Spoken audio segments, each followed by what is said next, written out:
Depuis 2 siècles et l'avènement du Code civil, nous vivons sur un principe juridique qui est le partage égalitaire des biens entre tous les enfants héritiers d'un couple.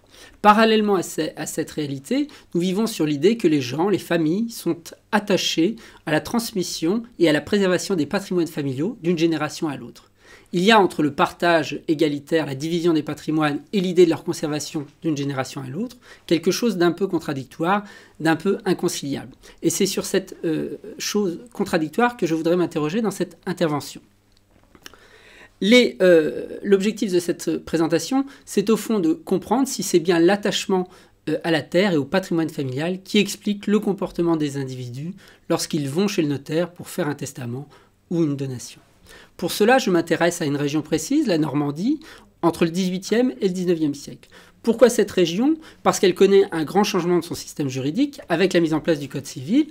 Avant la Révolution, la coutume de Normandie prévoit la chose suivante.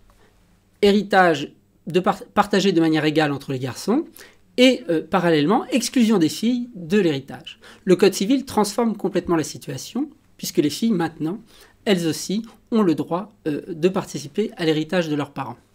En regardant les testaments, qu'est-ce qu'on observe? D'abord, une augmentation très importante du nombre de testaments signés au début du XIXe siècle qui montre que les choses ont bougé.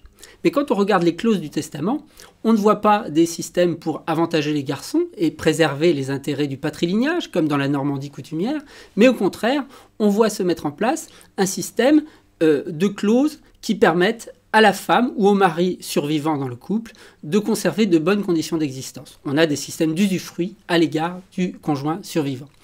Donc au total, on a un système de transmission qui ne sert pas à favoriser la lignée masculine, mais à préserver les intérêts du couple.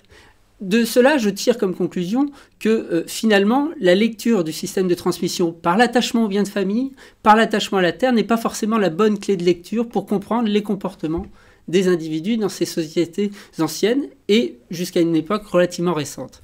En fait, on peut se demander si l'idée d'attachement a même du sens pour des gens qui sont d'abord préoccupés par la survie du couple, les conditions d'existence du couple, avant d'être préoccupés par ces questions de transmission qui sont devenues aujourd'hui très importantes pour les individus. Mais la situation est très différente. Aujourd'hui, si je transmets ma maison de famille, je ne transmets pas mes moyens d'existence à mes enfants. Je transmets un plus.